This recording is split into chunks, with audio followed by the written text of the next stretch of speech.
Hey guys, so I want to go over 13.3 with you guys, which is another section in our Manifest Destiny chapter.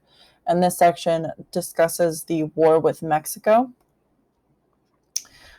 So the New Mexico territory included all of present day New Mexico, Arizona, Nevada, Utah, as well as parts of Colorado or Wyoming. It's also important to remember that Native Americans had been living in this area for thousands of years. In the 1500s, Spanish conquistadors claimed the lands in this area for Spain, and those conquistadors established the settlement of Santa Fe. In 1821, William Bicknell became the first American trader to reach Santa Fe. His route became known as the Santa Fe Trail, which became a popular trade route. Also in that same year, New Mexico became part of Mexico. And also in 1821, let's not forget, Mexico won its independence from Spain, or declared independence from Spain. While the Mexican government welcomed American traders with hopes that more trade would help the economy, residents of the area were not too happy with that decision. Adding New Mexico to America was soon seen as part of the nation's manifest destiny. It was soon seen as the mission of America. Here we can see a map of the Santa Fe Trail, starting out in Independence, Missouri, which is where the Oregon Trail also started from. Went all the way down this way, and then at Fort Dodge there were two different routes. One right across this way, the Cimarron route, and then we had the mountain route over here, and those would both land you right in Santa Fe. The Spanish culture of Mexico, California's Spanish culture. Spanish explorers and missionaries settled California in the 1700s. Some of their goals were to convert Native Americans to Christianity and to bring them the Spanish way of life. Native Americans on the missions farmed and worked. They did weaving and other crafts. When California became part of Mexico in 1821, Mexican citizens bought up the land and set up ranchos owned by wealthy rancheros. Native Americans worked on the ranchos in exchange for food and shelter, but mostly they were treated like slaves. An American Army officer named John C. Fremont wrote about his trip to California in the 1840s. President James K. Polk aimed to acquire the California and New Mexico territories from Mexico, but there was an issue. Mexico was refusing to sell the territories, and a war seemed imminent. President Polk hoped that Mexico would attack first, and if Mexico did that, then Polk would be able to justify going to war. The two nations had disagreed on where the Texas-Mexico border was. The U.S. thought that the border was at the Rio Grande River, while Mexico believed that it was the Nueces River. Polk sent a representative, John Slidell, fancy dude right here, to Mexico in hopes of a deal.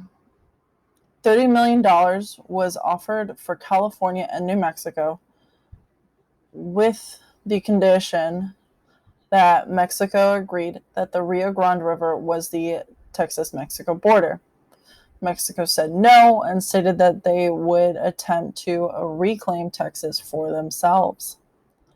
General Zachary Taylor would lead his forces into the disputed Rio Grande area, causing Mexican leaders to declare the action an invasion.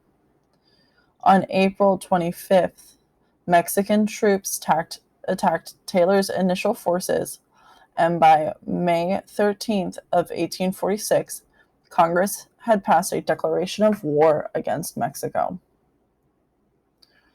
Here we have James K. Polk and Zachary Taylor and his military finery. And here we have a drawing of one of the battles that took place with that fighting. And we see the American forces here and the Mexican forces on this side. Polk's first plan was to defeat Mexico with 3 goals. He wanted to drive Mexican forces out of Texas. He wanted to take the California and New Mexico territories. And finally, he wanted to advance into Mexico and capture their capital city, which is Mexico City. By 1847, General Zachary Taylor had achieved Goal A. General Kearny progressed towards Goal B, marching his troops down the Santa Fe Trail. New Mexico's capital of Santa Fe was captured in 1846 after the Mexican governor there fled. General Kearny now headed towards California. California Uprising. Even before the war had begun, American settlers in Northern California had begun an uprising. Encouraged by John C. Fremont, the settlers had no difficulty overcoming the weak Mexican presence in Northern California. By June 14, 1846, the Americans that were there declared California independent. They renamed California the Bear Flag Republic. And we can see down here, this is a graphic that shows what the original flag might have looked like. There actually isn't one, at least that we could find, that is still around. But over here, we can see the modern state flag of California. So there were definitely some similarities. They kind of kept, I think, a lot of the same design.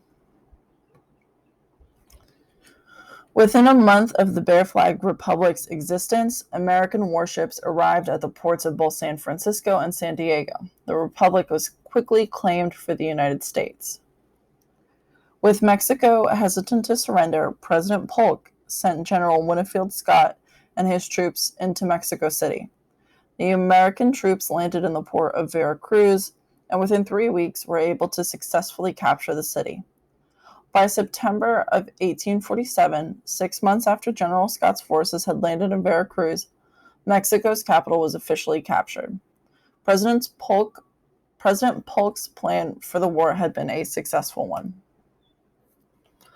Mexican leaders signed the Treaty of Guadalupe Hidalgo on February 2, 1848. The results of the treaty looked something like this.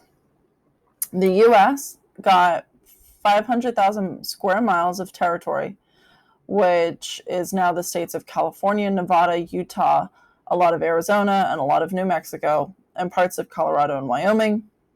Mexico was kind of forced to accept the Rio Grande River as the Texas-Mexico border.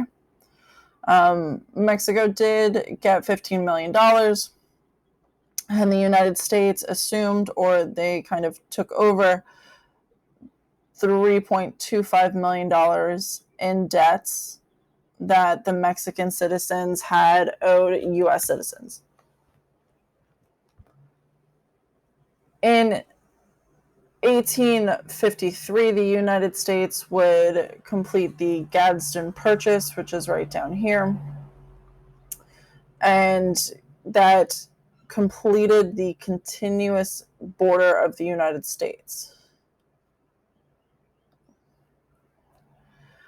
So in conclusion, the dream of Manifest Destiny had been realized. The United States stretched from Atlantic to Pacific.